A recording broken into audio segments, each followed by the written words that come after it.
Hello and welcome to another edition of Beyond the Darkness, a special encore presentation today with Dr. David M. Jacobs.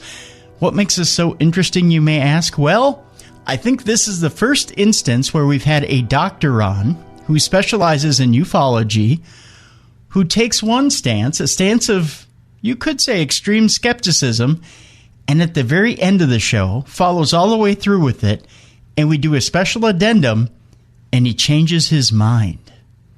That's right, he changes his mind. So we've included everything in this one, both parts of the original show, plus the original addendum that we did for the internet only. It's a wild show, folks. Dr. David M. Jacobs is our guest tonight. We talk about everything from alien hybrids to implants to abductions to everything. We cover everything with him. He has 4 books out there at the time of this show. He may have more out there as well. Let's just get into the show so you can see for yourself. Dr. David M. Jacobs is our guest here on the best in Paranormal Talk Radio, Beyond the Darkness. A place that is spoken about only in whispers. A dark area that spawns the beginnings of urban legends. A place where anything can happen and usually does. During the light of day, it hides just outside of view. But when the sun goes down, spirits, creatures of the night, roam free, and things do go bump in the night. It is in every state and every country, and there is no escaping it, no matter how safe you feel behind your locked doors and latched windows. So we invite you to turn down the lights and turn up your radio while we join Dave Schrader and Tim Dennis, your hosts, on a journey into the darkness on the edge of town. Good evening and welcome. This is the best in Paranormal Talk Radio. This is Darkness Radio. I'm your host, Dave Schrader, along with me, Tim Dennis, and intern Fresh Meat. Strange things abound. Tonight, alien abductions. Getting to the heart of the matter. Our guest, Dr. David M. Jacobs. Let's talk about aliens and abductions. And I've got plenty of stories here from listeners that we never get to that I can certainly dig around in, and we can have fun tonight anyway and open up phone lines if you want to share. But I want to throw out a couple of topics. Let's talk about disclosure. Let's talk about alien abductions. And now we've had many guests on the show over the 8-year span that we've been here, Tim. Mm-hmm. And of those 8 years, the interesting thing to me is how many people claim to have been part of alien abductions. They all have very similar stories, very broken memories of being aboard a ship or hospital-like area and seeing these grays, and that the Greys are kind of the lower dark scientists, and that there are the Nordics and the insectoids and the reptilians and the Palladians. There's all these different varieties of aliens, but it seems that the ones that are the enemy are these gray aliens, the ones with the bulbous heads, the big black eyes, and very short in stature, skinny, and they seem to be the ones that run all the tests on us, abduct us to play with our genetic scale, if you will, to impregnate our women and to, I'm guessing, mutilate our cattle, evidently. I don't believe that aliens have anything to do with cattle mutilation. No, not at all. I don't wrap my head around that. I've seen some really compelling documentaries on cattle mutilation, and not one of them has ever given me pause to think this is alien. Because there's a great documentary that was about chupacabra that I caught about 4 or 5 years ago. And during the chupacabra documentary, they started talking about cattle mutilations. And a sheriff had decided he was going to cordon off he told one of the farmers, let him know if any of his cows ever go down. Mm-hmm. He did, got the message, went out there, and he cordoned off the area. So he taped it off so nothing could get to the deal. And then they did 24-hour surveillance on this cow and watched what happens to a cow naturally. And because the body is laying down, the blood seeps to that part of the body. The blood is often let out into the ground. There are bugs whose job it is to eat blood and absorb blood. There are bugs that eat the soft tissue, usually around the mouth, the lips, the eyes, and the genitals. Mm-hmm. And they do it with precision accuracy. It looks like laser precision. It's so clean. And that's what people talk about in these cattle mutilations, is that these there's no way it could happen over 24 hours. Well, you're right. I think it took 3 days for this cow to look like a cattle. And then they've got all these nasty things. They'll get they look like crop circles that appear on the skin of the bovine, the cow that's been mutilated, so that it looks like it's been branded from inside, and just weird encounters. Well, a lot of the stuff is all natural in the way that it happens. So I just don't buy into the whole alien conspiracy thing. And sometimes these guys have so many head of cattle, they have no idea that one of them dropped dead out in the field somewhere. And they don't keep track. And they may notice 3 days later, and that's when they find the cattle, and they're like, God, I could have sworn I just counted it off yesterday and we had all of them. So I think human error is to be played in for that. Yeah. Do I think dark scientists are running around cattle farms doing that? No. If aliens were doing it, if dark scientists were doing it, wouldn't they just take the whole carcass and do their tests? What would be the object of leaving the carcass for us to find? Scare tactics? I don't buy that. And if you have theories or beliefs on this, or if you saw the documentary I'm talking about, 651-989-5855, 651-989-5855.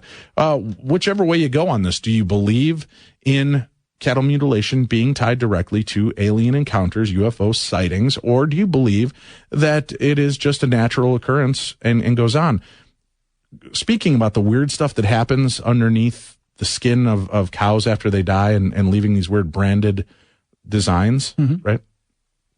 Here's something really chilling and gross. And if you don't believe me, you can actually look at this. So you think about, well, what would be under their skin that would rise up and create these patterns? Maggots sometimes are in there. And have you ever seen the pork experiment with Coca-Cola? Yes, I have. Yeah. And for our listeners that haven't, it's a chilling experiment. They'll take a pork chop, fresh pork chop, fresh pork chop. It looks delicious. They pour Coca-Cola over it, and then pour Coca-Cola over it again. And within about 2 hours, maggots begin to come up out of the skin of the pork.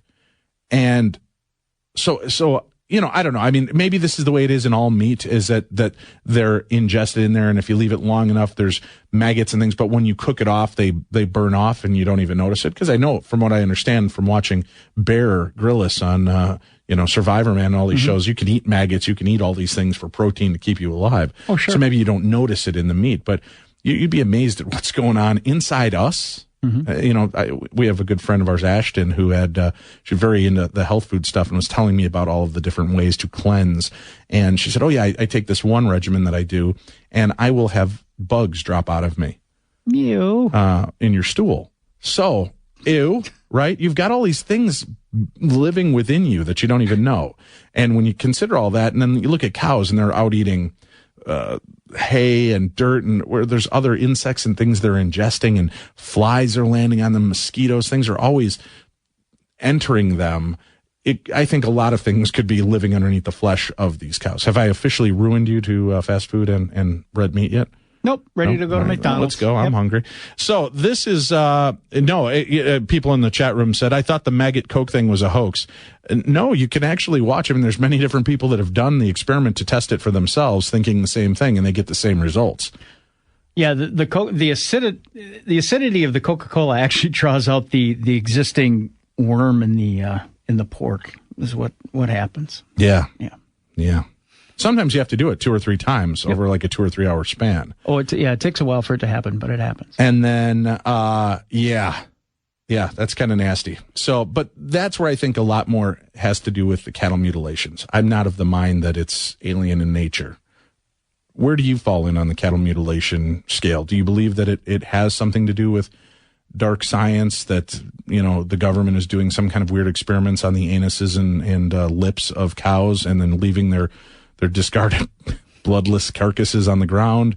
Do you believe aliens are doing this? Or do you believe, like I, that it is probably more logical that it's a natural... Middle of the night butcher school. Is that what you think? Yeah. Pretty much. Tonight we are going to go out and get the vagina on the lips of a cow. And this is how we'll do it. We'll do it with precision. Precision. So, I don't know. That's, no, but seriously, where do you come down on that? Do you believe that this could be part of alien? No. No. No. No. No. Yes. So. No, I don't think it has anything to do with anything alien, or it probably has more natural circumstances, like you said. I would think it'd be some sort of animal attack. I would have to think in nature you have something out there that does attack with some sort of precision, or a pack of animals that can, and I think it's misconstrued by a lot of different people. So. Yeah. Freaky stuff. I don't know. It's intriguing to me. I'm open to people's ideas. Joining us now online, our guest for the evening, Dr. David M. Jacobs, is a retired professor of history at Temple University in Philadelphia. He's also been a UFO researcher since 1966. And in 1973, he completed his doctoral dissertation in a field of intellectual history at the University of Wisconsin-Madison on the controversy over unidentified flying objects in America. This was only the second PhD granted involving a UFO-related theme. He's written and delivered many articles, papers, and addresses on the subject of UFOs and abductions. His first MUFON conference paper was back in 1975. He's now published 4 books on UFOs and abductions. And he was the assistant editor for Time Life's best-selling The UFO Phenomena books back in 1989. Welcome to the show, our guest for the evening, Dr. David Jacobs. Good evening, sir. Hi, thank you for having me. Well, it is a pleasure to have you here and joining us. Now, we opened up the show in the first segment. We were talking about cattle mutilation and opening up to our listeners as well. So many people look at this phenomena and tie it into real-life UFO encounters, and there's such a fervent belief that this is definitely alien interference in some way. With the research that you've done since 1966, do you believe that there really is a correlation between aliens and cow mutilation? Well, I look at it in 2 ways. I don't think that the correlation is really solid, but there have been people who said that they've seen UFOs hovering over this area where they find a dead cow or horse or whatever underneath it later on. My guess is that if it is related, and I'm not convinced that it is, but if it is, it's a side issue. It's not important.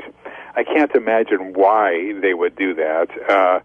If they need food for whatever purpose, you think they'd be doing it to lots and lots and lots and lots of cows and horses and whatever all the time. But it doesn't seem to be that way. But if it is related, it's not a critical event for me. The critical event is what's happening with humans, of course.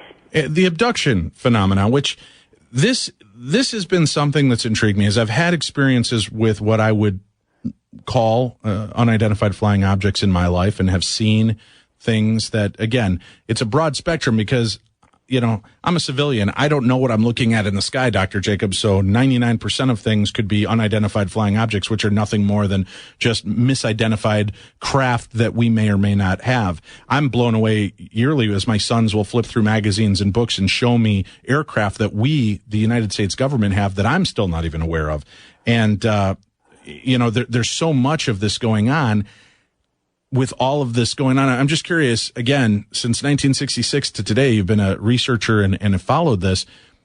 With the many reports that come out on a weekly basis of UFO activity and on a yearly basis, how many do you believe are actual unidentified flying objects, things that do not have any ties to our planet and the governments that are based here? Right. Well, of course, there's been statistics about this for decades and decades. And the numbers run from 10 to 20% about out of raw sightings. My guess is that those are relatively small, even though there's a lot of secret stuff in certain areas. Obviously, there's not going to be in other areas, but where they're testing material, like, for example, in Nevada and places like that.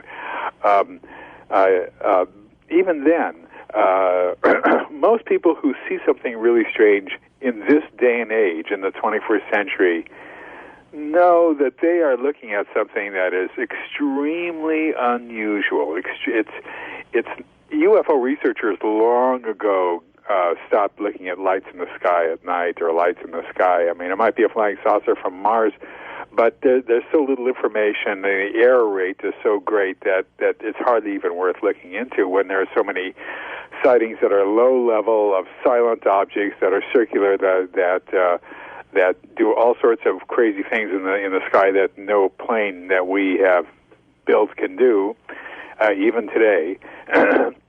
Excuse me. And so it's probably 15-20% are unidentified after proper scientific analysis has been brought to bear on the report. And I'm being conservative when I say that. All right. Just kind of as a throwback real quickly, one of our chat room people just brought up an interesting question. Since you focus a lot on the abduction scenario, when we talked about things like cattle mutilation, and as you said, there might be some correlation, but it's very loose. Has there ever been human remains found with soft tissue cheek areas, anus, genitals, things like that have been removed only, that have the same precision and same type of work done that we see on cattle mutilation? That I haven't heard of now. Excuse me, this is not my field, mutilation stuff. But the fact is, though, that I remember once another researcher told me that there was some sort of a mutilation of a Korean war soldier in Korea. But if this were part of the abduction or UFO phenomenon, we'd be seeing this a lot. Right. There'd be dead humans with cored out parts of their body in precision-like way, made with instruments that looked like they were heated the tissues as they worked, and all sorts of things like that. And we just don't have that. That just doesn't seem to be part of the UFO mystery for humans, anyway. I wanted to at least follow up on that because it is an interesting fact that if this, is there any tie-in is with the abduction scenarios? Do you hear these stories? Abduction stories are very interesting to me in the sense that they all seem to follow a very similar pattern. And, there's short blasts of remembering being aboard a craft or in a medical-like facility, the gray-like aliens that are working on them, perhaps poking, prodding, jabbing, doing things like this. Do the stories get any bigger the more you research this? I mean, are there people that have, without hypnotic regression, that have more deep memories of this and can actually recall the entire event without being prodded by a hypnotist or a third person that might swing the way the story comes out? Right. You're actually talking about two things. You're talking about the similarity of stories and the role of hypnosis. And the stories are all the same around the world. It does not matter where a person is from or how a person is educated or anything of that sort. It cuts across all racial, ethnic, geographic, economic, political lines. It's all around the world. There's a certain precision of detail which is described that is really kind of astonishing in these kinds of accounts. There's never been anything quite like this in human history in terms of the international quality of it and the sameness of it. Without patterns, without that sameness, I would be watching television right now and you'd be talking to somebody else. You're looking for patterns, and that we got every time. In fact, when people start talking to me in hypnosis about what happened to them, it's a struggle for me to keep awake. I've heard it hundreds of times, and it's boring almost, even right. though to them, of course, it's the most sensational thing in the history of humankind that's happened to them. But for me, it's just it's old hat stuff. I've heard it literally hundreds of times. That's not an exaggeration. Now, the problem is hypnosis. Most people are scared to death of hypnosis when they come to me. They realize that that they think, first of all, they're going to blurt out the innermost secrets of their personal lives, and I'm going to force it from them. And it's after they do hypnosis once, that thought never occurs to them again because they know they're totally in control. They're listening to what I'm saying. They're thinking about the stupidity of the question that I just asked them, for example, or they're thinking, well, you know, I better not say that because it's going to make me sound crazy, so I'll just give them a different kind of answer, you know, one that's more vague. Or, you know, in other words, they're in control. They ask me, they'll tell me, you know, I need to go to the bathroom, and I say, fine, get up, go on. You know, I have a little suite of offices of my house here. They come back, and I just lay back down, I just continue asking questions, doesn't matter. Now, will they remember things without hypnosis? The answer is yes. In fact, I did a session just recently with no hypnosis, and it takes forever. You got to be patient. It's not as detailed. It's harder to remember. But the answer is yes. They can do it without hypnosis also. Excuse me. I've been talking a whole lot, and I'm a little bit hoarse. And so what I'm saying is that ultimately you can get the same stories without hypnosis, but boy, does it ever take a long time. And hypnosis is a nice shortcut. We don't really know why hypnosis works. All I do is just simple relaxation techniques. That's it. I don't dangle a watch fob in front of them and tell them to go to sleep and all that sort of stuff. I just sort of tell them to relax in different ways, and that's it. And then I start asking questions.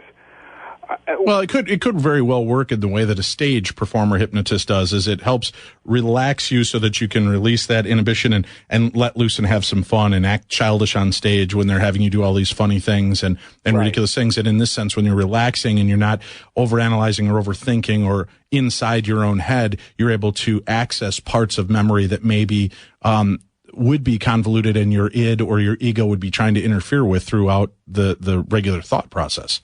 I have no idea what you're talking about, but it sounds good to me.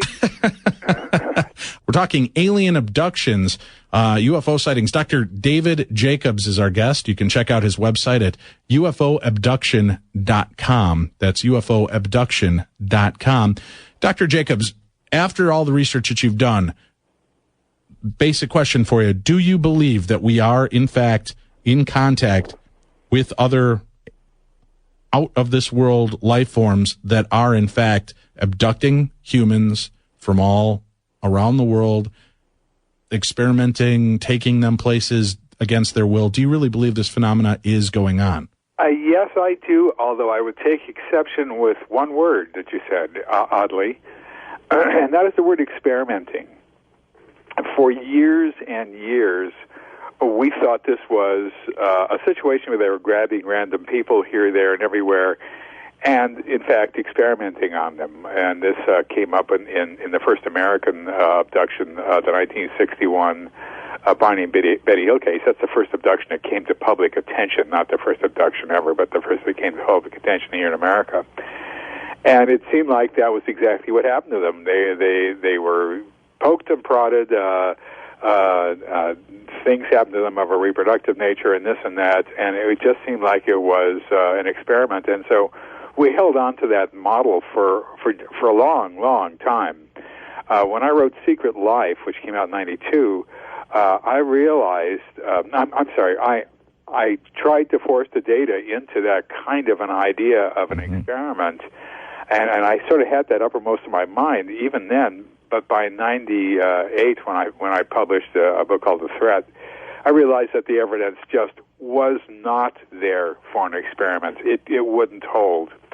This was a program that had a beginning, a middle, and an end, was goal-directed, was taking place around the world, and they weren't experimenting on us. It wasn't a learning situation. They weren't trying to figure us out. That evidence just wasn't there as much as I tried to force it into being there earlier on. But yes, I do think it's happening. It's the massive weight of the evidence, the enormous weight of the evidence that pushed me to that conclusion. I came at this as a skeptic, as people will tell you who knew me, not thinking that the abduction phenomenon was going to amount to much. And if it was actually there, which I was very wary of, it probably was just an odd thing happening every once in a while. But none of that turned out to be true. As you began to do the research and your findings became more intensified to see that this appeared to be a very real phenomena, how did that begin to impact you as a researcher and somebody? I mean, did this start to put any kind of fear in you that maybe by looking this deeply, you might, in fact, bring about their intention or their attention to you? Well, when I first started doing hypnosis in the very first person back in 1986, I was thunderstruck by the fact that this was actually happening. I sort of walked around saying, "Oh my God, oh my God, oh my God," to myself for a very long time. I didn't think I would have that reaction, but I really was kind of bowled over. Even though I've been looking at it, the phenomenon from '82 on, when I met a researcher named Bud Hopkins, who got me interested in the subject. But since then, I've learned to fear the subject. I've learned to not like the subject. I've learned that this is not what I thought it was going to be, that this has turned out to be a situation that is out of our control, that we can't do anything about, that does not bode well for humans, in my opinion. As far as I'm concerned, most of the time I have no concern whatsoever.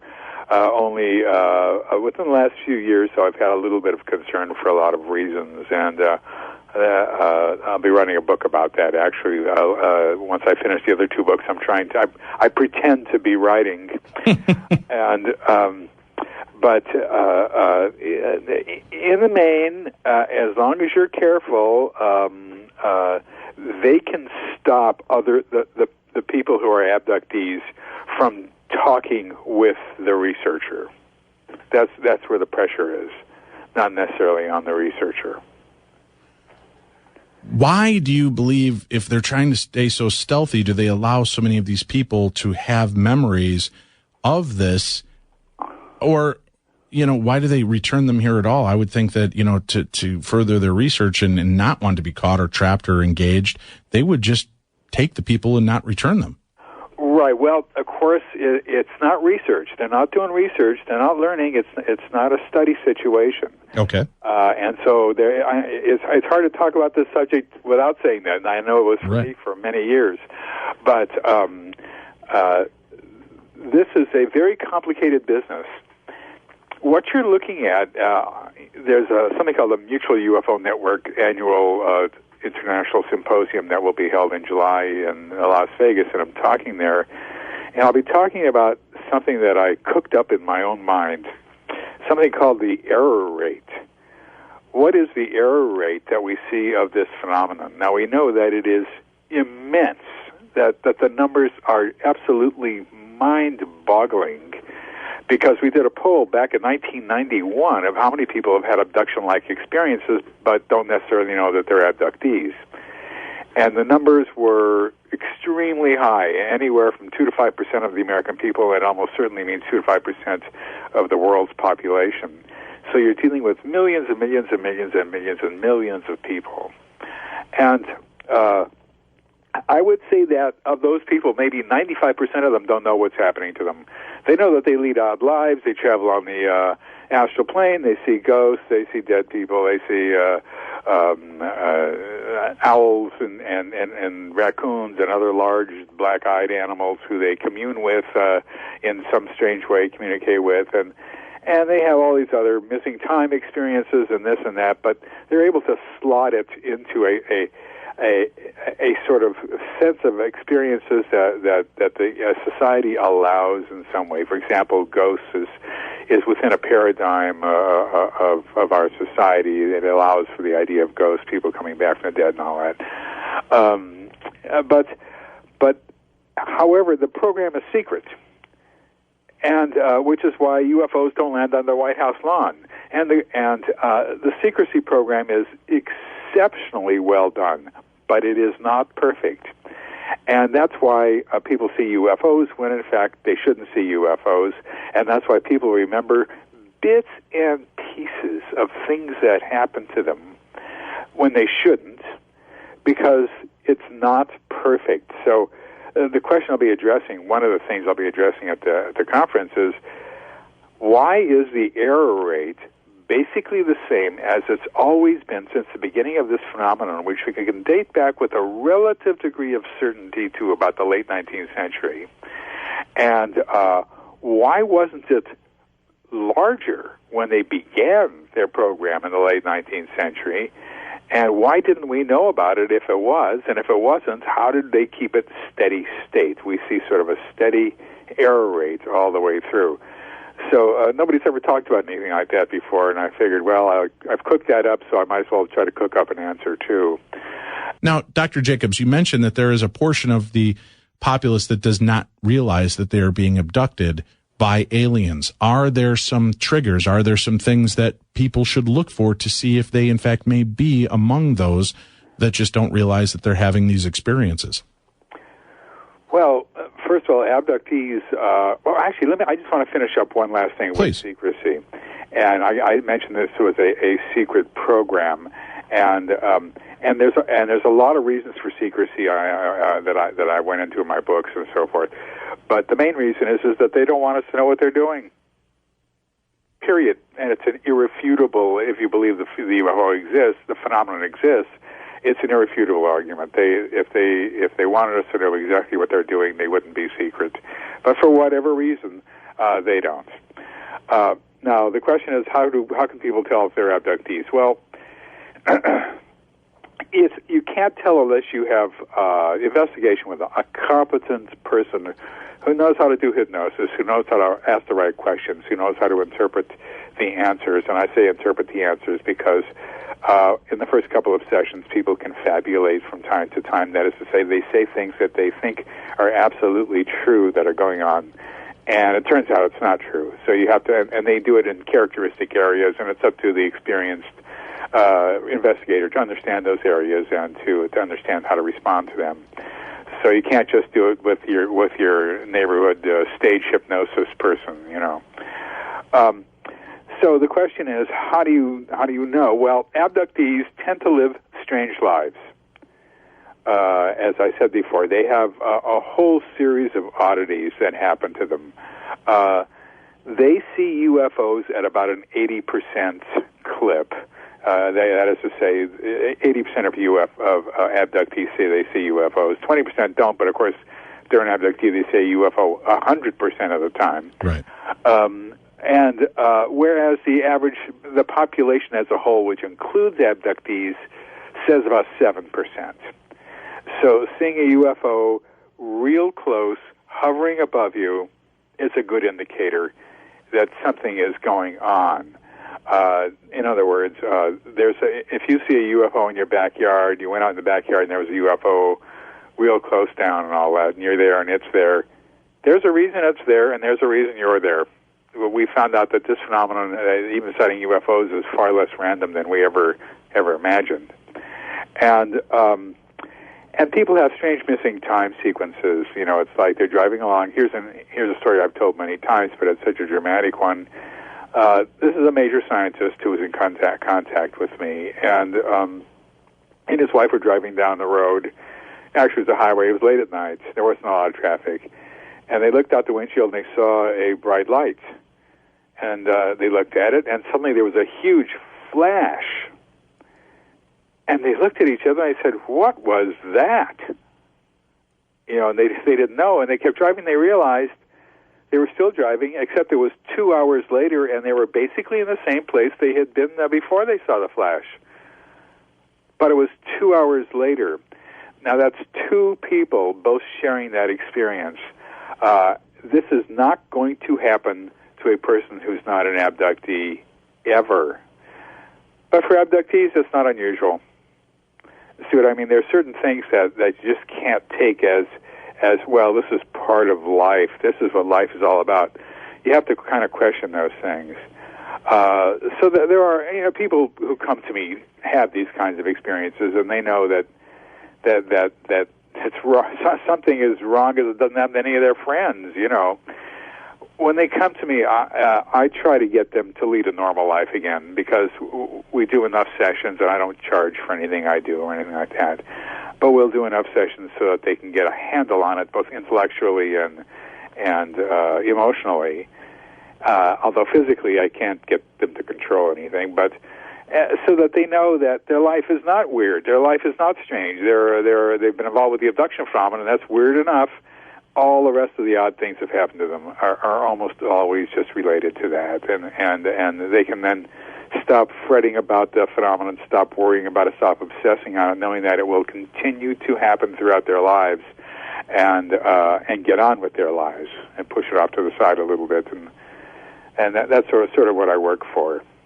We do on Monday nights. We read people's encounters with the supernatural, stories that they don't understand, stories that they're looking for thoughts and ideas on. And we read an interesting story last night. I'd like to share with you real quickly and just see what your thoughts would be doing the research that you've done. The gentleman, Jerry Gardner, says, I grew up in a very rural area, and to get anywhere often included long drives over dirt roads. One particular night I was driving with two friends of mine over 20 miles of dirt road. On our way to visit another friend, we had the radio on, as always, and we were chatting away. The topic turned to the paranormal, and I remember we were sharing skinwalker stories we had heard from our Navajo friends. Needless to say, we were all delightfully spooked. What happened next amped things up to the next level. I noticed something off to the left that I thought was perhaps an owl or a nighthawk reflecting in the headlights. It kept low, and I remember thinking, oh, great, we're going to hit this thing. It did, indeed, hit directly into the middle of the windshield, but it didn't crack or break the window. This ball of light, about 8 inches in diameter, came right through with an audible poof sound. It then continued to move through the length of the car to exit the rear window with the same sound. As it traveled among us, it lit up the interior of the car, and I swear the pressure of air inside the car dropped and time slowed down. I think of ball lightning when I remember this story, but I don't think it would act the same way this thing did. The bizarre thing about this is that with all three of us remember it exactly the same way. Well, that's what makes this one so strange, and none of us spoke another word for the rest of the trip. Now, our guest with us is this evening, Dr. David Jacobs. We've got about a minute left here in this segment, Dr. Jacobs. Is that a typical encounter? Is that something that you've heard before that would relate to UFO phenomena?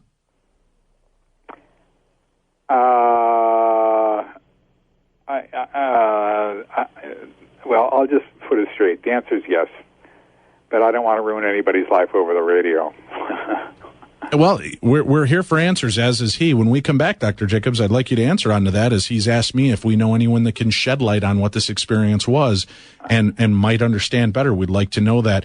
If you'd like more information about our guest and about the books that he's written and the information and research he's done, check out his website, UFOabduction.com. Dr. David Jacobs is our guest this evening. We're going to take a break, and then we'll be back with more of the best in Paranormal Talk Radio. This is Darkness Radio.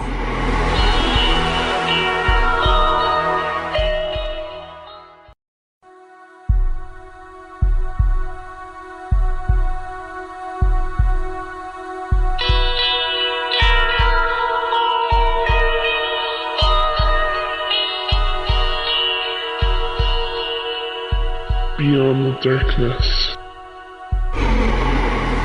Good evening and welcome back. This is hour 2 of the best in Paranormal Talk Radio. Darkness Radio is on the air. I'm your host, Dave Schrader, along with me, Tim Dennis, producer, co-host, and our guest this evening, Dr. David Jacobs. He has been researching and investigating the claims of alien abductions and UFOs since 1966. He's written 4 books. He has been the assistant editor for Time Life's best-selling The UFO Phenomena book in 1989, and many different books. Let's see if I've got all of them correct here, Dr. Jacobs, so our listeners can cross-reference and try to find them.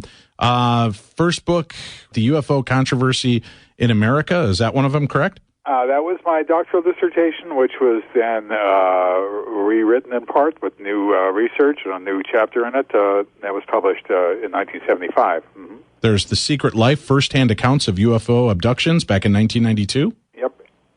Then there's The Threat in 1997. Yep.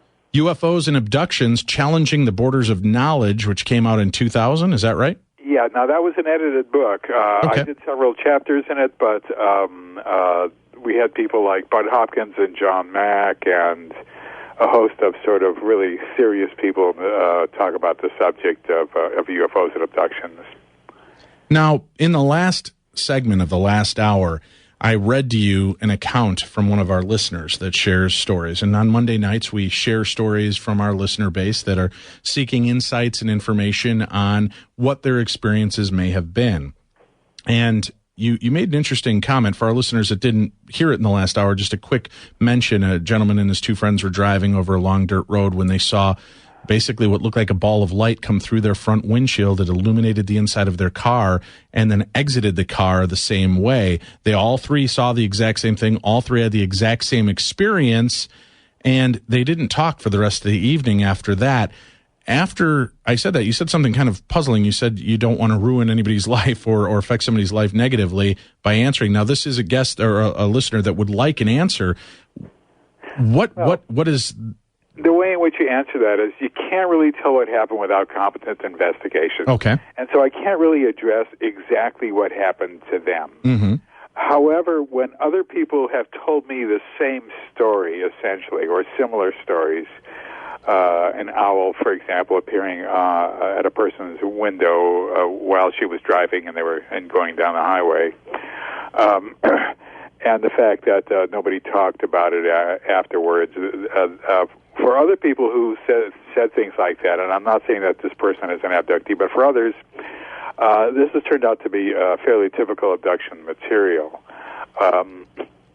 It's not like they fell asleep in a canoe once and they woke up downriver and gosh, how did I get here? It's not like that.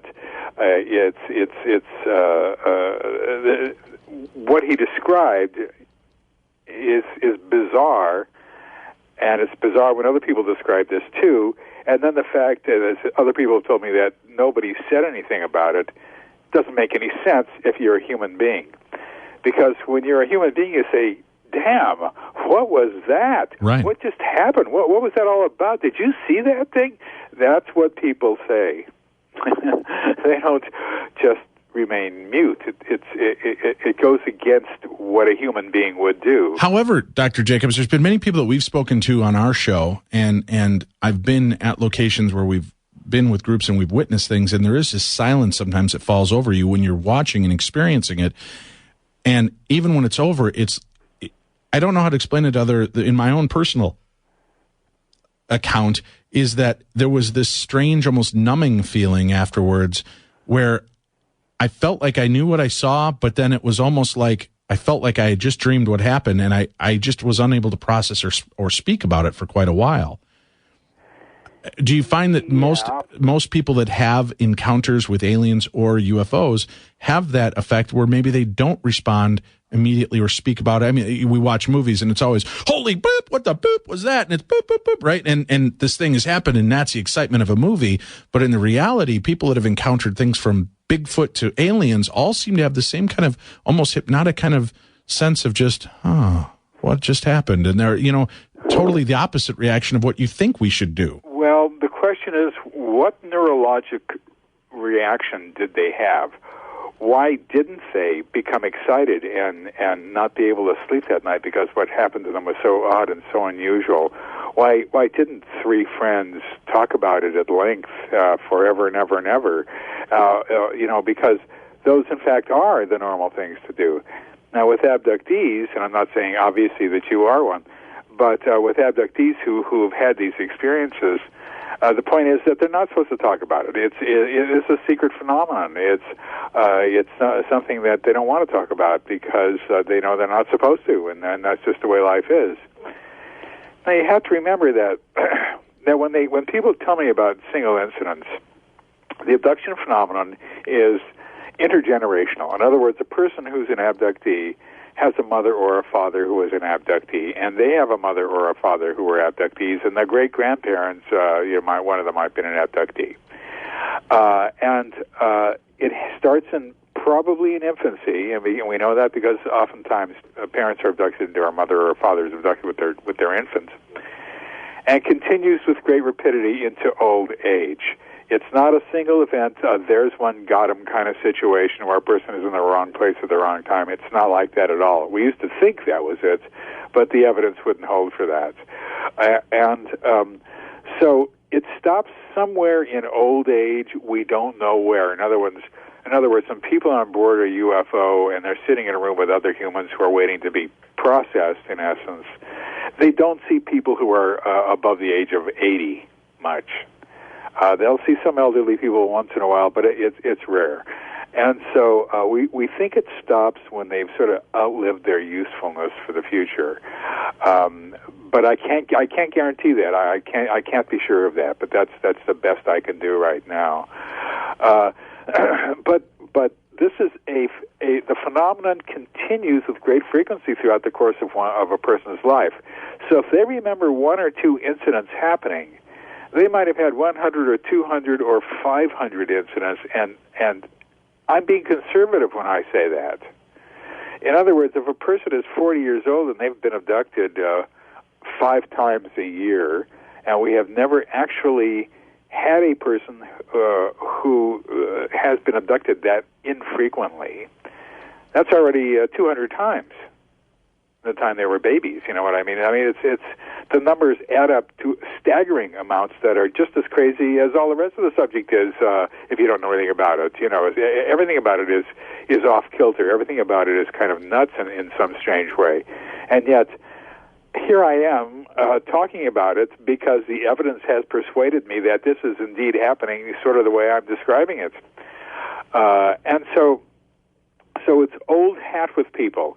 It's something that is part of their very lives, that's built into the warp and woof of their lives, and it's extremely odd, extremely unusual, and extremely surprising. That's the best word I can use for it as people research it. It's surprising. It's everything that you thought about it in the beginning, if you don't know much about it, like the way I started out, where I knew nothing about it, really. Everything about it is surprising. Everything about it is absolutely, rigidly logical. There's nothing, everything that we thought when we first started looking at this that was off the wall, crazy, we'll never understand this. This doesn't make any sense whatsoever. Simply was a matter of lack of information. The more we knew about it, the more it made sense until eventually you said, oh, I get it now. Oh, yeah, that makes sense. Oh, okay, now we'll just go on to something else. What seemed to be totally insane before and illogical and very alien-like, that does not exist. What's alien about it is different. The logic is the same. 2 + 2 = 4, no matter where you are, and that's what we see with these beings. So, it's a phenomenon that most people, when they try to grasp it for themselves, may have a very difficult time just through lack of conscious knowledge of it. They have these bits and pieces that come through, like an owl having some sort of communication with an owl, or an owl flying along with them, or an owl doing this or an owl doing that. Well, owls don't do a heck of a lot of things with humans, but with abductees, they seem to. And then it turns out when people remember this under hypnosis, for example, with a competent researcher, it's not the way they thought it was. Something else happened entirely. The way their mind sort of wrapped its way around it was in a very different way than what it actually turned out to be. So what you're listening to then is confabulation, and this is especially true with conscious memories. And people have told me, well, conscious memories, that's the real road to the truth. You don't need no snake at hypnosis. But the answer is that with conscious memories, there's more confabulation than there is with hypnosis, especially after a few sessions of hypnosis, where people begin to understand, I got things wrong, and they'll correct themselves and all that. Whereas with conscious memory, they remember it consciously, therefore it's written in stone. How could it be wrong? Unfortunately, this is such a weird and strange phenomenon that it is most often wrong with conscious memories. Have you ever been abducted yourself? No, my mother was not an abductee, and my father wasn't either. Therefore, I am not in the lineage, and my children will not be abductees either. Although they're both semi-adults, but nothing has ever happened to them, and will not either, as long as we're not on the lineage. But what we found here is that when an abductee marries a non-abductee and they have 4 children, let's just say, of course, in this day and age, they're usually just going to have 2, both children or all 4 children will be abductees. And then they get married to non-abductees, and when they have children, all their children will be abductees. See what I mean? So a non-abductee, it spreads laterally throughout the society that way, and it also spreads longitudinally down through the generations that way as well. Now, when you find a generational family that has been abducted, is there any scientific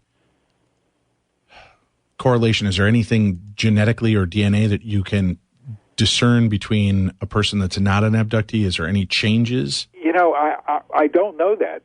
That's ultimately a money question. You know, if somebody wants to give me a couple of $1 million to do a large scale study of abductees and their offspring, in terms of if there's anything different about them and their genetics or DNA, I'd be glad to do that.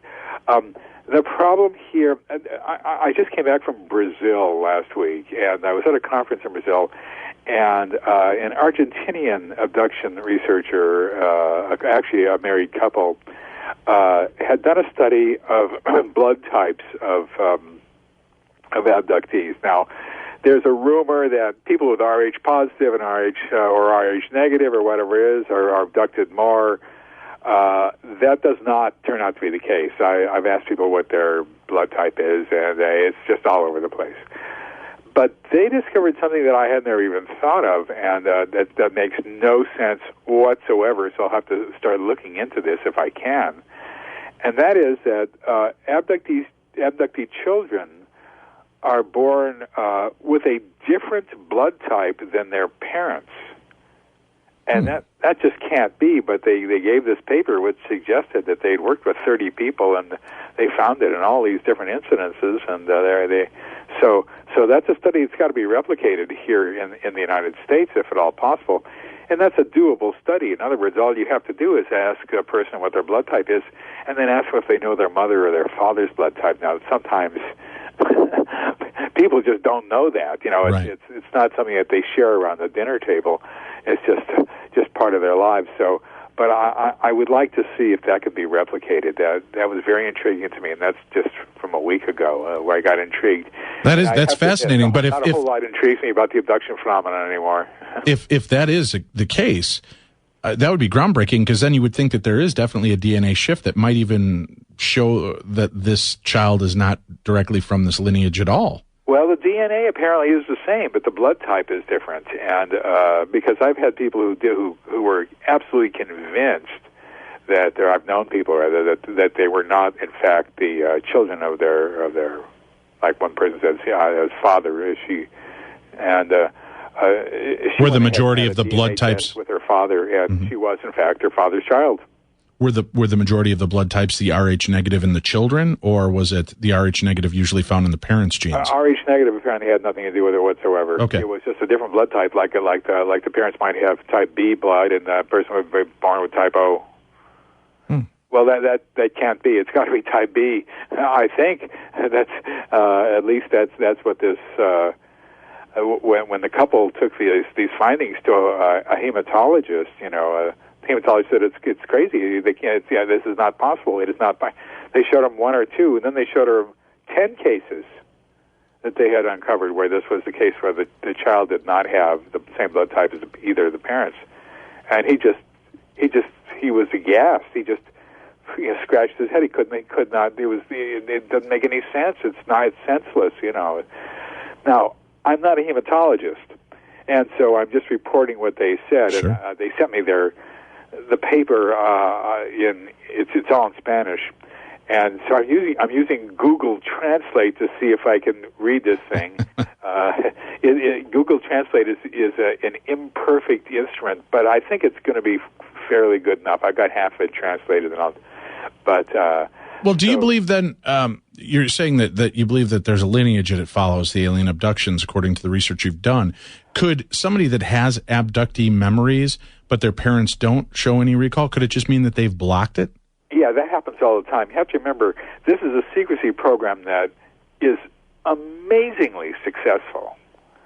I mean, 95% of the people don't realize anything is going on at all, and of those 5% who do realize something is going on, they slot it into seeing ghosts or whatever, that sort of thing. So it's exceptionally successful. But what people will tell me when I talk with them is that, my mother had one time she said that this happened or that happened, and to me she's indicating the mother indicates abduction stuff, but only translated through what she thinks is the proper thing to have remembered or said. And it's always like that. And I've worked with women and their adult children as well. I don't work with anybody below the age of 21, and I don't even like to work with 21 or 22 or 23-year-olds. I don't like to work with young people, to tell you the truth, because they got their whole lives ahead of them, and I want them to get married and have kids and just have a normal family and all that. I don't want to intrude on something like that. How far back in history do you believe alien abductions have been going on? I mean, there's a way actually of checking that. Okay. That is we know that if it is intergenerational and it spreads through the society, the question then is, how many generations will it take for everybody in the whole damn country or the whole world to be an abductee? It's that's going to happen if it spreads throughout laterally. And I had a PhD mathematician work it out, and I can't remember how many people he started with, to tell you the truth. He didn't write me a report or anything, he just told me. But he figured it at 7 generations, and I think he was thinking maybe 20 to 25 years for a generation. But if we're conservative and we say 30 to 35 years, and we say conservatively that 2% of the American population, rather than a more accurate number around 5%, are abductees, we can then have a starting date, because not everybody's an abductee. And if it takes 7 generations, let's just say it takes 335-year generations, that's 350 years, and only 2% of the population are abductees. It couldn't have started that long ago, you see what I mean? So even if you say 5%, it still couldn't have started that long ago. Now, we have cases from the 40s, from the early 40s. I've done a few cases from the 30s when people were children, and my colleague Bud Hopkins did one case in the 1920s. Years ago, I uncovered a letter to a UFO organization when I was doing research in their files back in 1972. That was obviously an abduction event, although they couldn't interpret it as such.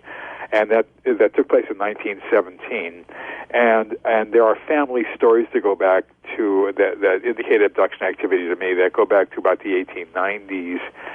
So I think we're safe to say that it probably started around the last quarter of the 19th century.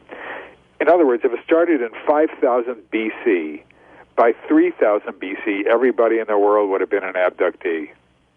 And if it started in the 14th century, by the 17th or the 16th century or 18th century, everybody would have been an abductee. But we only know a small percentage of people are abductees, therefore it could not have happened started that long ago. So I think we're safe. If you want to say 1900, it's probably a good bet. If you want to say 1880, it's still pretty good bet, that sort of stuff. Do you believe that they visit us for longer periods of time before abductions began? I mean, there seems to be so much in the history of different religions, different ethnic backgrounds that have seen and visualized things in the sky that at those times in history just wouldn't have been possible. Well, yes and no. Once you get into the murky world of speculation about what people see and myth, legend, folklore, tales told through tribal societies and that sort of stuff, it really doesn't sound like abduction stuff, to tell you the truth. To me, I look for certain markers, and it doesn't seem that way. And people have told me that Indian tribes here in the United States, have a beat on it, that they have more insight into it, and they don't seem to have any more insight into it than anybody in Pakistan does or anybody who works on Wall Street does. It all, when I look at that, it's all pretty much the same.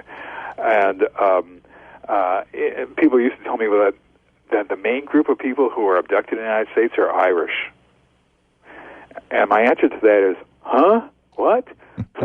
And that's the appropriate answer. People have told me that people who have royal lineage are abducted, not others. And I give them the same answer. It's anybody and everybody. It cuts across every conceivable line. I've worked with people of all religions. I've worked with people from Africa, from Asia, from the bizarre country of Canada. I just went to this conference in Brazil. They had abduction researchers there. I was at a conference in Chile some years back. There were people who were doing abduction research on some of the Indian tribes who live in southern Chile in little islands who are describing being inside UFOs and this and that. And it's a global phenomenon, and even that's kind of frightening. Because they all say the same thing. It doesn't really matter. They all say the same thing. That's the key thing. You're looking for patterns. And once you get into speculation about pre-1880 stuff, the patterns just don't. It's not there, and nothing can ever be investigated, of course. And of course, then there are the numbers and the intergenerational quality, and they don't add up once you get back pretty far. Now, you're saying maybe around the late 1800s, early 1900s would be when we believe the abductions would begin. Right. It's our best educated guess.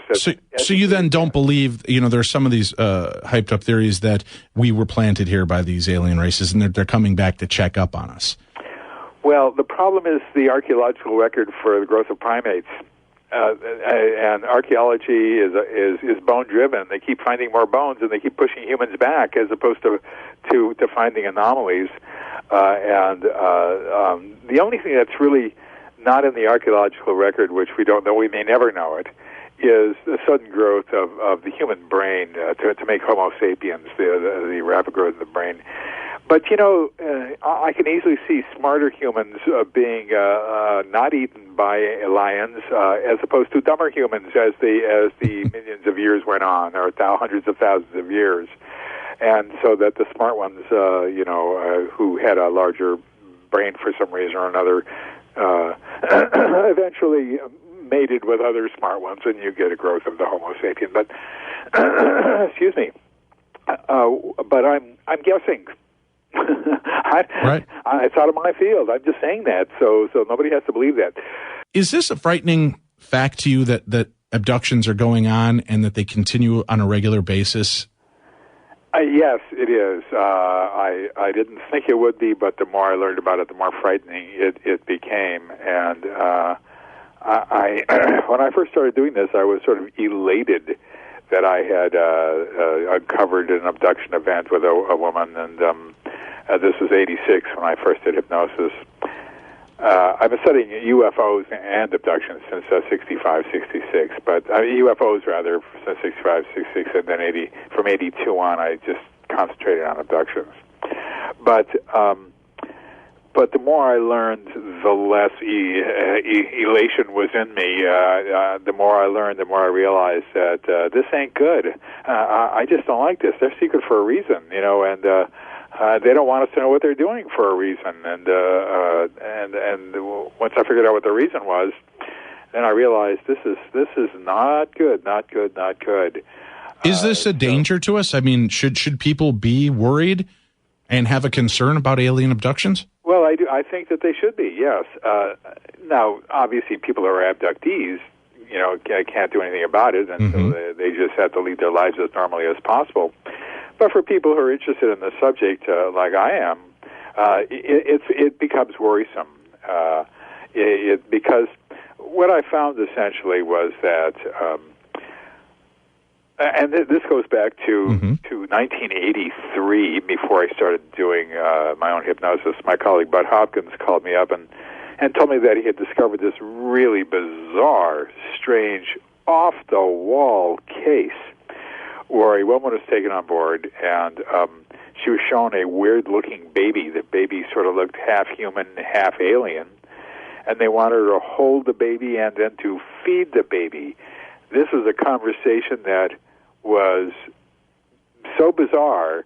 I mean, an event that was so strange. I couldn't believe what I was hearing, because you can't, number one, feed a baby, and number two, you never mentioned the word baby in the same sentence with a UFO or a flying saucer ever before in all of history. You know what I mean? That's just not a word that unless you're holding a baby and you happen to see one with your husband or your wife. But the fact is, though, that it was really bizarre, and then people began to report seeing more babies, and they began to report seeing toddlers and young children and older children and adolescents and young adults and not older adults, for reasons that we do not know. And this is the hybrid world. This is the whole world of hybridization. And in fact, that's what my paper will be about at the MUFON conference in Las Vegas, about hybridization. And I wrote about that in both my abduction books, Secret Life and the Threat. And the fact is that this is a reproductively oriented phenomenon. And from the very first cases that we ever found, the Antonio Villas-Boas case in Brazil in 1957 and the Barney and Betty Hill case in 1961, both of them had something in common. They both discussed reproductive events that were happening to them. And even Barney Hill described sperm being taken from him, although nobody knew it because he was too embarrassed to say it. And when a book was written about their experiences, he had the author leave that part out, thank God, because every other guy who says that could be then accused of picking it up from the book that was a bestseller. And every guy says that. So, and women say that eggs are taken, and women also say that fetuses are implanted in them and fetuses are taken out of them. Now, I say that with just sort of a matter-of-fact tone, but the fact is that it's astonishing. It's amazing, and I was both astonished and amazed when I heard it for the first time. But I've heard these things happen hundreds of times, and they happen to absolutely everybody. Women have what I just described, men have certain samples taken and so forth. Then over the years, we began to hear something about the change. And I wrote about this in The Threat. The change is going to come. Soon there'll be a change. Soon everybody will be happy. Now, the thing is, once you hear something for the first time with hypnosis, you've got to be careful. Right. The person might be confabulating. So you put it on the back burner, you wait for somebody else to confirm or say the same thing, who's unaware that this person told me this in the privacy of my room here, and there's no way they could be aware of it because I don't talk about these things that are new in public. And then other people began to tell me about the change that was coming, and they would be taken into a room and shown a media display, a screen-like device on a wall, and they're standing there naked, slack-jawed, as usual in the abduction phenomenon, staring at the wall, and there's a picture, and I've used this example a bunch of times because it's such a good example. Here's a picnic, and in the picnic there's people who are playing ball, there's people talking, there's grass, it's in a park, they're having a good time, et cetera, and they hear telepathically, can you tell the difference, as you look at the screen, can you tell the difference between us and you? And the person says, huh? What do you mean, difference? Everybody looks the same to me. How can there be a difference? Or words to that effect. And they'll say, see, isn't that wonderful? Soon we will all be together. Soon everybody will know his place. Soon everyone will be happy. Soon. Now, once again, you hear that and you just wait for somebody else to describe things like that, and then other people began to describe things like that as well. And then I knew I had evidence. And whereas in the previous some years, nobody had ever said anything like that. And then in 2003, I began to hear stories about that I'd never heard before, that were then verified by others, about how the change is now essentially taking place. And these beings, these hybrids, who look quite human now, in fact, look human. are now moving in here, moving down, and starting to live here. And you once again, it's off the wall stuff. This is because my favorite question in all the world, and I've done hundreds and hundreds and hundreds of interviews, and that's not exaggeration. But my favorite question was, do you think that hybrids or aliens are walking among us? Well, it was my favorite question because I got to say, absolutely not. No, sir, no, ma'am, no way. And then I would sound sane. See, I wasn't crazy. I could say no to that. Sure. But the evidence now has pushed me to the point where the answer now is, yeah, I think so. They look human. If you see somebody looking weird, it's not a hybrid. If you see somebody acting weird, it's not a hybrid. I get this all the time, but they really are. They are human, except for one thing, and that one thing is really big, unfortunately. See, the thing about the abduction phenomenon is that people are controlled neurologically from a distance. In other words, when they're driving along and they see something flying in the sky, they say that they pulled over to the side of the road to get a better look. But what they're actually saying is that they had the compulsion to pull over to the side of the road to get a better look at a UFO that was hovering out to the side.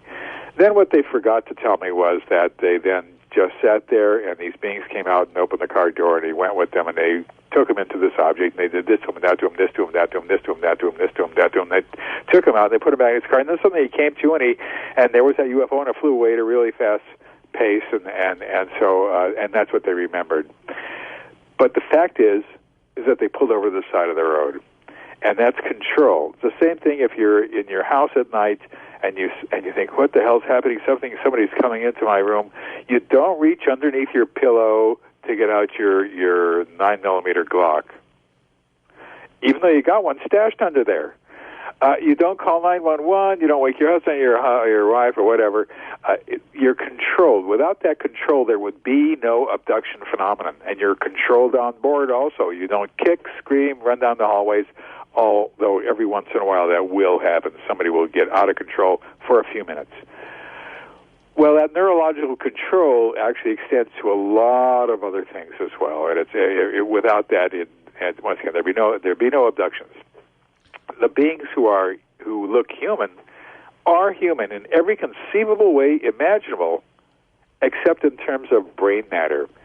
They can still control us, the real humans, and we cannot control them.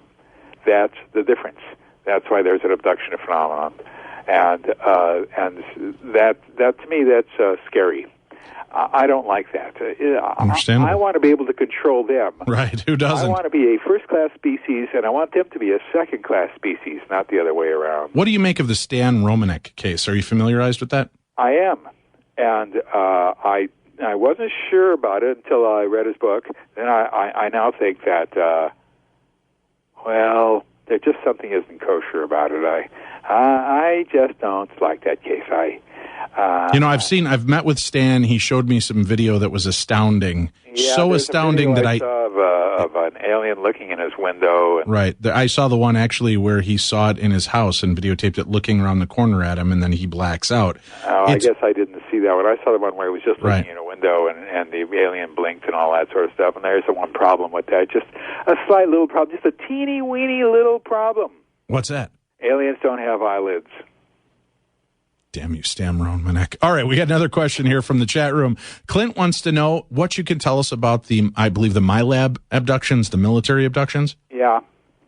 Well, I've examined a few of them, several of them, and each time they're hybrids wearing some sort of uniform, adult hybrids wearing some sort of uniform. People interpret it as American, therefore the Americans have been doing it for years and years and years, and it makes no sense. If the American military could have the power to control people neurologically and go wherever they want around the world and take people, there would be no more war. We'd live together in peace and harmony. There'd be no more dictators. they'd all be disappeared some way. They went to bed one night and they just weren't there in the morning. Gosh, I mean, the world would be different if we had that power, and we, of course, would have to have had that power since, since, as my colleague Bud Hopkins said, since the Coolidge administration. But we don't, and some people said, well, the aliens have taught us how to do that. The answer is, there's no evidence to suggest that. That's in the evidence-free zone. I know people who are heavily into this, and they're really good people, and I don't want to give them a short shrift, but I just don't find the evidence for it. Not that I care one way or the other. I mean, whatever comes up when it comes up, but I just have not found that. But I have found hybrids wearing uniforms. So it can be. Now, here's another thing. People in the military are abductees. They're abducted when they're in uniform. It is possible that people see other humans in a room with their clothes still on, and they're military people. That happens too.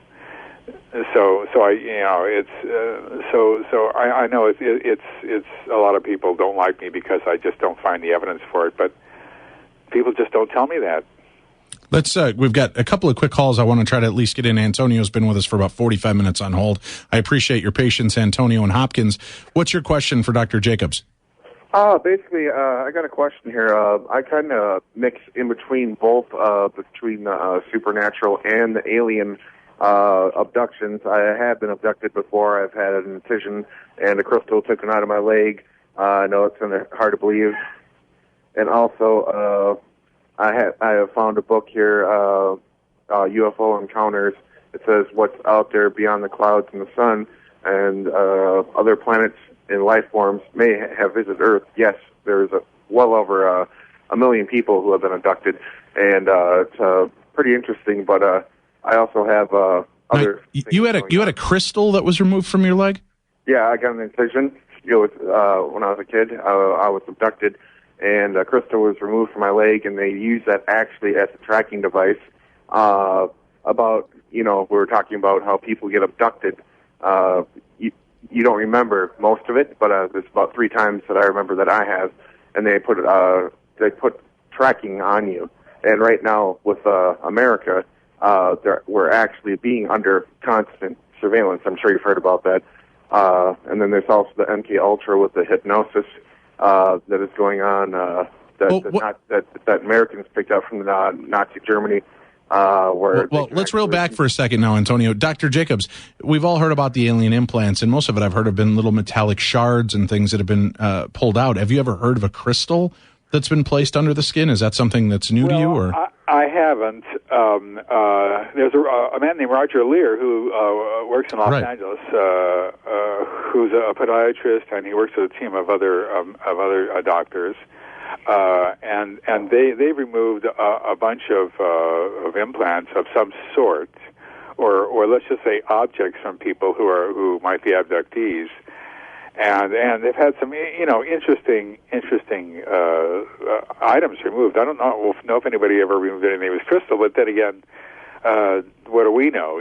So however. The primary, there's 3 primary areas where the majority of people say that there is an implant. Number one, first and foremost, is through the nasal passage, probably up through the cartilage and near the pituitary glands, where it's placed. Another one is through the ear. It's puncturing the eardrum and deposited somewhere past the eardrum, don't know where. And the third one would be into a sinus cavity, in the facial sinus cavity. After that, people have described the implants sort of all over the body, but they're in a much lesser percentage than the ones that everybody seems to have. Now, we used to think, they're probably a locator device. My guess is that an implant is an exceptionally sophisticated, multifunctional device that will tell beings who the person is and what has been done to them recently and what needs to be done, maybe a medical records thing. There's evidence that they're not necessarily locator devices because sometimes people will sneeze them out and throw them away, and yet they're still abducted. They can be found pretty quickly. And there's other evidence against them being a locator device also, but still there might be, as far as I know. But this is hard evidence, and this is something that I hope that my friend Roger Lear can really do good work with, and he's been at it for a number of years now. And yeah, we've had him on the show. As a matter of fact, time has slipped past us, Dr. Jacobs. You're a fascinating guest. I know I'd love to have you back in the future to join with us. I'm going to be out at the Roswell UFO Festival next week. I'll be following up on some more UFO stories and cases. But please keep us in mind, and we'd love to chat with you more. Again, check out our guest website at UFOabduction.com. That's UFOabduction.com. Our guest, Dr. David Jacobs. For Tim Dennis, intern Fresh Meat, I'm your host, Dave Schrader, and this is the best in paranormal talk radio. This is Darkness Radio. So you think the show is over, huh? Well, no, a little bit of a surprise. This is where Dave turns to me and says, you know what? Dr. Jacobs has one more revelation he wants to give to our audience, but we got to do this internet only. And I said, internet only? And he said, yeah, we'll do an addendum. He has something to talk about as far as black-eyed kids are concerned. And I kind of looked at him and I went, all right. So we decided to roll tape. And this is what we got from Dr. Jacobs. Here it is, the rest of the story on Beyond the Darkness. Enjoy.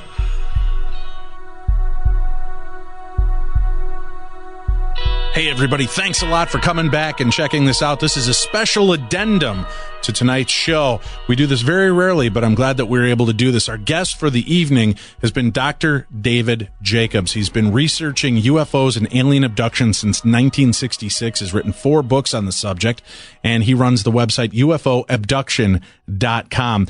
I know that a lot of the questions that were going on in your minds were running through my mind as well, as we spoke in the last segment about the hybridization of aliens and humans, and are they walking amongst us? Now, Dr. Jacobs, thank you for hanging in. You said that at first you wanted to say no, you want to sound logical, this can't be, there's no way that among us are alien-human hybrids, but you've come to see that there seems to be overwhelming evidence that you do believe that they may be among us after all. Right. I've unfortunately been forced into that position, and my safety net of being able to say no, that never happened, is gone. And starting in 2003, I began to hear stories which related to them moving in, living here, being taught how to use a refrigerator, being taught how to use a stove, being taught how to drive, being taught how to go to a store and go shopping, and being taught how to come up to the register and give the person money when they ask for it, and wait for your change, and that sort of stuff, from a variety of people, and it really is unnerving, and so it's not something that I wanted to hear, I must say, but it is evidence, because people who are saying it who are unaware that other people are saying it, and so I use it basically as evidence. And the point is, it's perfectly logical. Every single aspect, without exception, of the abduction phenomenon points to hybridization and points to integration into the society. It all points in one direction. And if this were psychological, if it was coming out of people's minds, it would point in 5 million directions. But in fact, it all points in one direction. It doesn't point in 2 or 3, which would mean you'd think it would, but in fact, it just points one way, and that's towards integration into the society. And that's why I've learned not to like this subject so much anymore. Well, let me ask you this. One of the phenomena that we've been speaking about on our show for the last few years, which has really captured the minds and imaginations and terrified listeners worldwide, is the phenomena of the black-eyed kids. This phenomena has been now coming to us from all 4 corners of the world. We're hearing interactions in Afghanistan, China, Cambodia, England, France, Canada, America. It's just astounding. And many people are theorizing that these black-eyed kids, they're children that seem somewhat out of the normal. They're very humanistic looking, sometimes a lighter pallor, and their eyes, the entire sclera is jet black. And that these beings want to enter your home or get you to follow them to go somewhere. In the research that you've done since 1966 in the abduction phenomena, and now the hybridization storylines and beliefs that are out there, have you heard of the black-eyed kid phenomena? And if so, what do you believe this might be? I only heard of it recently in the last several years. And no one who I've worked with, now I haven't worked with that many people. I've only worked with 150 people, 155 or whatever. But I work with them for long periods. I work with them only once for some people, but for other people I worked with them for decades. And so I can see change over time and all that. And nobody's ever described that. But what they do describe is beings who they think are children originally, let's just say consciously, who have these black eyes, who in fact aren't children. They're aliens, but their conscious memory of it was that a small childlike figure was there who had these jet black eyes. Now, obviously, if kids had all black eyes, they would be subject to medical, their parents would take them to a doctor and say, God, what's wrong with this? It'd be written up all over the place in medical journals. As far as I can tell, that has not happened, and that's a pretty big one. You can't just walk around with jet black eyes. People have along the same lines have said, "Well, have you seen these people who have cat eyes?" Cat eyes, and I thought, "Oh goodness, cat eyes! What the heck is that?" And I'm watching television just a couple of weeks ago, and there's this woman who's on like Dateline. It's a murder thing, and whatever, and she's got cat eyes. And I looked at that closely, and then I looked it up on Google, and yeah, it's a real, having an eyes that are, have slits in them for pupils and all that. That's it's a condition that is a genetic defect, and it will lead to blindness eventually, unfortunately. But it does happen in a very small percentage of people.